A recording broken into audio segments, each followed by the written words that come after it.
This story is about a 79-year-old woman who was insulted by her neighbors who belonged to a well-known family in the city. Moreover, when the lady filed a complaint against these neighbors, the police too laughed her off.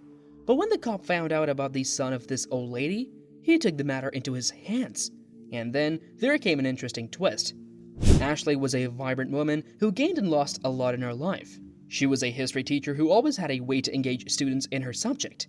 Her students used to adore her, but life pours a part of pain in every human's life. In Ashley's life, the pain came in the form of losing her first husband and then her son.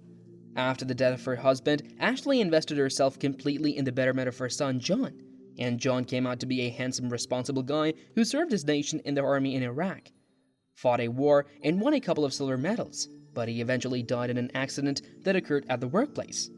After John's death, people thought that Ashley will not be able to survive. But humans find their way to exist in this unreasonable world.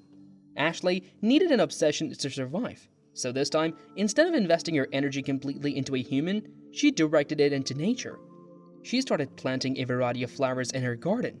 She made this garden in her beach house, where people didn't understand why she liked to plant so many flowers. This habit was a kind of repelling force for her neighborhood, but she kept on doing it. She nurtured her plants like her baby. Ashley used to stay in the city at the time, and she used to visit this beach house when she needed a break. So it was that time of the year when she needed a break. She was ready with all that she needed: her clothes, medicines, plant seeds, and her little cute cat, Thumb. They were ready for the trip. Ashley had planned to spend a little more time this time in her beach house around her parents. She was super excited, but the moment she reached her place after a long journey, she was shocked. The garden that she created with love and care was destroyed. She could not make out any sense of the scene she was witnessing in front of her. She was not able to imagine how someone can bring themselves to strength to harm creatures of this world that can't even defend themselves. In a fit of rage, Ashley went out of the house in the hope to find answers to her questions. But there was no one to be seen. However, after walking for some time, she found herself standing in front of a house where people were partying on loud music. She thought that these people could have done that to her garden, but she didn't have concrete proof of this speculation, so she came back to her place. While she tried sleeping during the night, the neighbors who were partying before raised the volume of songs. It really disturbed Ashley. For a while, she thought that these youngsters were doing this on purpose, but then she told herself she is thinking so much. However, her cat seriously got frightened by the voice and hid in a safe place according to her. The night was terrible for the old lady. The loud music, tiresome journey, and shock of the garden triggered her migraine. She slept uncomfortably that night. However, when Ashley woke up the next morning, she was tired and was in immense pain. But there was no sound of music at this hour of the day, so it was good news. Ashley went into the kitchen as she did the first thing in the morning. However, she used to go to the kitchen in the morning because she enjoyed the view of her garden from there. But that garden was now turned into a pit of garbage, which broke her heart. However, to take her mind off this loss in her life, she invests herself in the cleaning chores of the house. The activity helped her relax, but the thought that who could have possibly destroyed her garden made her nervous. Her cat also felt comfortable in the morning. After immense cleaning of the house, Ashley was feeling fine and she was done with everything. So she thought of talking to people living nearby if they could possibly tell her who did this to her garden.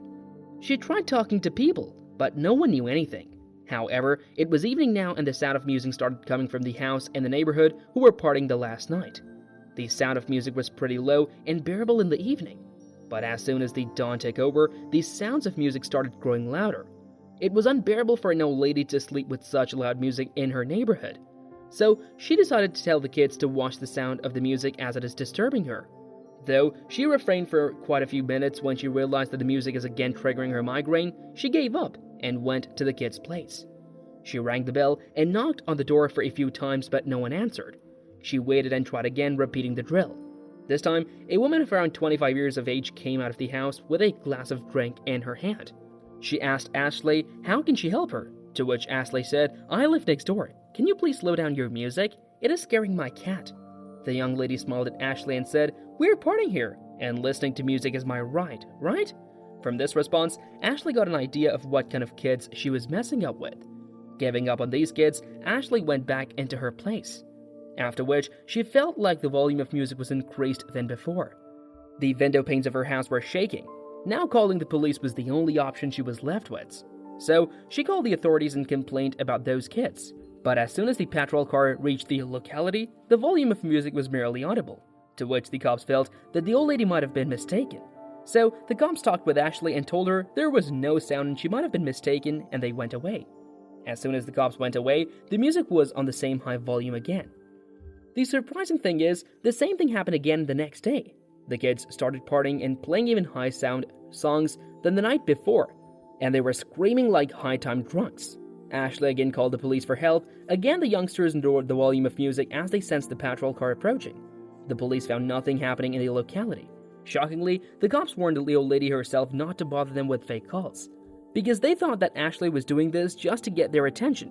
However, no one else was making any complaints regarding the high-volume party scene in the locality. Ashley was heartbroken by this incident. She passed that night in great difficulty amidst such loud sound music. The next day, when she woke up, her garden was even worse than before. She couldn't take it anymore, so she visited the nearest police station, where the patrol cops laughed her off. They did not take her seriously, which made Ashley nervous. In that nervousness, she dropped her wallet.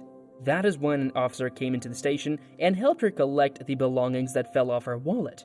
While collecting that stuff, he found John, Ashley's son's photograph. He asked her how she knew him, to which Ashley told him that he is her son, to which the officer said that John was his good friend. They were together in Iraq. John has even saved his life once.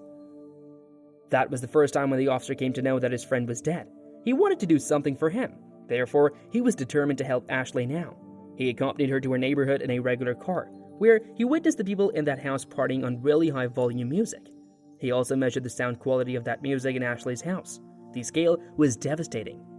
The officer records it all. Moreover, they even found someone from the big party house dropping the garbage in Ashley's garden. Now the officer, whose name was Howard, asked Ashley to go to her neighbor's house and ask them to lower the volume. Ashley did as she was told. She went there. The same 25-year-old girl named Chloe came out with her boyfriend, and mind you, both were pretty drunk. Howard did not know what both parties were talking about, but the argument heated and Chloe pushed Ashley. Howard couldn't take it now.